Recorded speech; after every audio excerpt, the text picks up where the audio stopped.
où séjourne le président de la République, Joseph Kabila, qui a accordé quelques audiences, d'abord à son homologue sud-africain, Jacob Zuma, et ensuite aux dirigeants des entreprises chinoises déjà installées en RDC. Ces derniers sont venus lui rendre compte de l'avancée du travail déjà accompli. Vous le savez, le chef de l'État séjourne en Chine à l'occasion de la commémoration du 70e anniversaire de la fin de la Seconde Guerre mondiale et de la victoire de la Chine.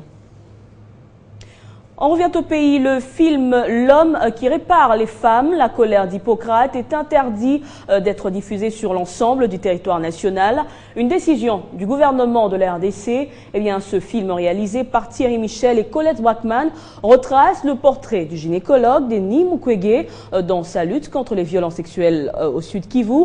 Et selon le porte-parole du gouvernement, eh bien, cette mesure se justifie par la déformation du contenu des témoignages des femmes lors de la traduction de leurs propos du swahili en français par les réalisateurs. Autre titre d'actualité, c'est le repérage des points de vente de produits en provenance du parc agro-industriel de Bukangalonzo. Ce jeudi, une délégation conduite par la directrice générale de cette entreprise a effectué une descente dans 3 communes, Massina, Djili et Kisanso, et des points de vente sont donc repérés et incessamment, la population quinoise pourra être approvisionnée en farine de maïs dans un premier temps. Dans l'actualité également, clôture ce jeudi par le président du Conseil supérieur de l'audiovisuel et de la communication de l'atelier d'information sur la directive relative à la campagne électorale à travers les médias. Objectif, sensibiliser les médias congolais à garantir une meilleure équité entre les différents candidats lors des élections à venir en République démocratique du Congo. Que les professionnels des médias ont échangé et discuté autour de quelques directives que les médias congolais publics et privés doivent adopter lors des échéances électorales à venir au pays. Interpeller les médias pour que le travail se fasse convenablement et interpeller l'autorité, l'État, pour que l'État puisse donner les moyens qui permettent au CESAC de faire son travail. Mais au-delà de tout, cette plateforme de réflexion était aussi une occasion pour les chevaliers de la plume de faire des propositions et recommandations aux autorités du pays afin de permettre au CESAC de mieux réguler l'espace médiatique lors des campagnes électorales. Mais les participants ont également demandé au gouvernement d'assumer ses responsabilités. D'abord de donner les moyens qu'il faut au CESAC pour que le CESAC se déploie convenablement à travers le pays, mais aussi de pouvoir donner aux médias, comme il est prévu dans la loi, les moyens, n'est-ce pas, de leur politique. La subvention dont on parle, et la directive revient sur cette subvention. À travers ce genre de forum, le Conseil supérieur de l'audiovisuel et de la communication veut aider les médias publics et privés à travailler professionnellement, question de garantir des élections apaisées et crédibles en République démocratique du Congo. L'autoprise en charge des femmes congolaises, c'est l'objectif de la dynamique Mwadi qui réunit plusieurs femmes de la commune de Ndjili, initiée par la députée Toumba Mwadi. Eh bien, ces dynamiques visent l'autonomisation de la femme par la formation sur la fabrication des produits alimentaires. Déjà, plus de 300 femmes ont adhéré à cette vision et s'adonnent à l'encadrement. Et les produits fabriqués sont déjà mis en vente sur différents points de vente. Et au Sud Kivu, la Direction générale des douanes et assises de cette province a lancé le mercredi dernier, à l'attention des douaniers, des agents de la DGDA Sud Kivu, les séances de restitution de la formation dispensée par l'Organisation mondiale des douanes sur les techniques d'évaluation des marchandises à l'entrée du territoire national. Ces assises de 5 jours permettront aux douaniers d'accomplir avec efficacité leurs tâches quotidiennes, notamment l'évaluation des marchandises sans l'aide du Bureau international de vérification avant embarquement. Les agents de la Direction générale des douanes et accises au Sud Kivu sont à l'école du savoir. Ils suivent à partir de ce mercredi des séances de mise à niveau sur l'évaluation en douane. Ces séances de capacitation prendront 5 jours et permettront aux douaniers d'accomplir avec plus d'efficacité leurs tâches quotidiennes, notamment celle d'évaluer les marchandises, sans l'aide de BIVAC, le Bureau international de vérification avant embarquement. Le contrat des opérations qui liait la DGDA au BIVAC étant presque à terme, l'administration douanière devra être capable de poursuivre seule les activités qui lui sont dévolues. C'est le directeur provincial de la DGDA qui a ouvert les travaux de cette séance de formation. Richard Léani a appelé tous les agents à faire preuve d'assiduité pendant toute la durée de la formation. Il ne faut pas continuer à travailler sous tutelle d'un organisme étranger de surcroît. Et donc nous devons renforcer nos capacités en matière d'évaluation. Pour avoir participé à cet atelier, les 4 experts de notre province, appuyés par l'expert des péchés, par monsieur le directeur général des douanes et accises, sont dans la salle pour nous transmettre les notions beaucoup plus approfondies en matière d'évaluation en douane. Ainsi, je déclare ouvert les travaux de restitution de l'atelier sur l'évaluation en douane organisé par l'Organisation mondiale des douanes. Il a également lancé un appel aux opérateurs économiques pour une franche collaboration avec son service. 4 agents de la DGDA Sud Kivu formés au mois de juin dernier à Lubumbashi par l'Organisation mondiale des douanes restituent à leurs collègues les connaissances acquises. Ils sont épaulés par un expert dépêché par le directeur général des douanes et accises en République démocratique du Congo, et cela afin de permettre à la DGDA Sud Kivu de se conformer aux standards internationaux en matière d'évaluation en douane. Pendant ce temps, à Kinshasa, la session des directeurs des impôts pour l'année 2015 est ouverte ce jeudi à l'hôtel Memling. Pendant 3 jours, les participants vont réfléchir sur les stratégies et actions en vue de la réalisation des assignations budgétaires de la Direction générale des impôts pour l'exercice 2015. Et à la fin de la session, des nouveaux contrats d'objectifs et des moyens seront signés en tenant compte du réaménagement qui pourra être apporté. C'est une session qui vise non seulement l'étude des stratégies et actions pour atteindre les assignations de l'exercice 2015, mais aussi l'évaluation du chemin parcouru. L'évaluation du programme d'activité 2015 de la DGI, l'évaluation des recettes à fin juillet 2015, la répartition des assignations des derniers mois de l'année 2015, la restitution des recommandations de la dernière mission du FMI sur l'amélioration du rendement de la taxe sur la valeur ajoutée, l'évaluation des moyens mis à la disposition de services, la communication sur certaines réformes importantes en cours, à savoir la déclaration et le paiement unique de l'IPER, IR et des cotisations sociales et patronales dues à l'INSS, l'ONEM et l'INPP.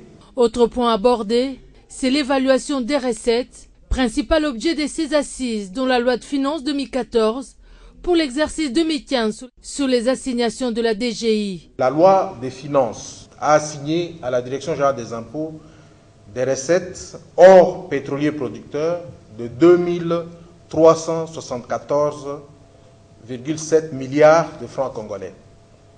À fin juillet 2015, les recettes mobilisées sont de 1217,2 milliards de francs congolais contre des prévisions de 1379,9 milliards de francs congolais, soit un taux d'exécution de 88%, correspondant à un écart de 162,7 milliards de francs congolais.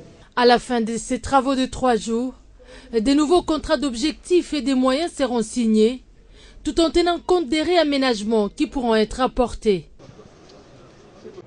Parlant de ce conflit foncier qui oppose le député national Kassoum Kawabanza à la famille Fumbisha Lubumbashi, cette dernière occuperait toujours illégalement la parcelle qui, selon les textes légaux, a été achetée par le député Kassoumka, et cela malgré la décision de la justice de déguerpir cette famille. Une affaire qui a conduit les 2 parties devant les instances de la justice. Et aujourd'hui, l'avocat du député national a brandi devant les caméras de Télé 50 tous les documents qui certifient que cette parcelle est bel et bien une propriété de son client. Par ces documents, parmi lesquels c'est lui qui atteste qu'il y a eu bel et bien des transactions financières devant faciliter l'évacuation de la famille Fumbisha de la parcelle appartenant, selon le texte, au député national Kassoum Kawabanza. L'avocat de ce dernier pense bien tenir des preuves irréfutables pour que son client trouve gain de cause. Le conflit porte sur la parcelle située au numéro 222-25 de l'avenue Kassai, dans la commune de Lubumbashi. La parcelle a été achetée par l'honorable Kassoum Kawabanza depuis 2006. Et les occupants de cette parcelle sont Madame Astrid Fumbisha, Monsieur Jean Fumbisha, Denis Fumbisha et consorts.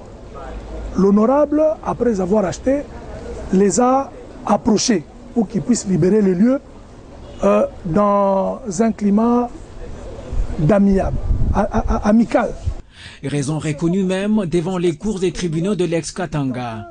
Document à l'appui, l'avocat affirme bien qu'il s'agit outre mesure d'une machination pour entêter cette famille qui, du reste, avait reçu de la part du député argent et matériel pour s'établir ailleurs.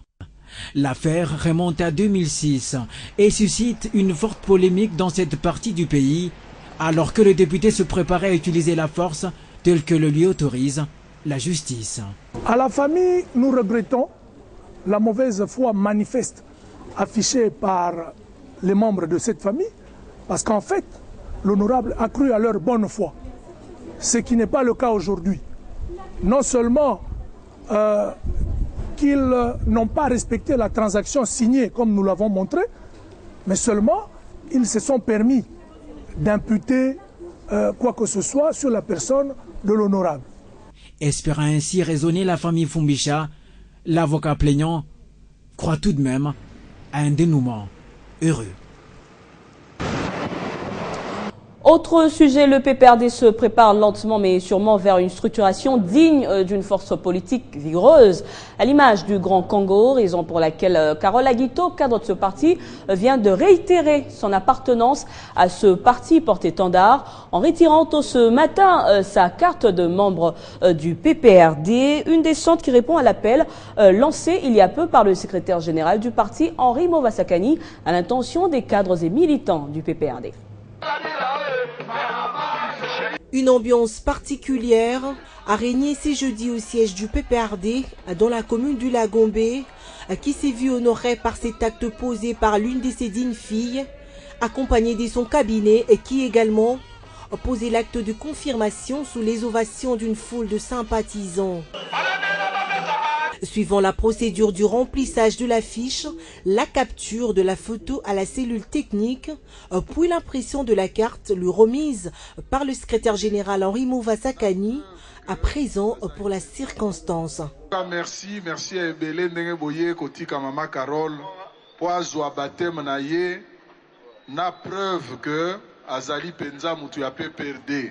Loin d'être une procédure d'adhérence, il s'agit plutôt d'une opération lancée il y a peu par le secrétaire général du parti, auquel plusieurs hauts cadres du PPRD, dont le Premier ministre Matata Ponyo, le président de l'Assemblée nationale Aubin Minaku, le gouverneur de la ville-province de Kinshasa André Kimbuta, ainsi que le vice-premier ministre en charge de l'Intérieur, Évariste Bouchab, ont répondu favorablement.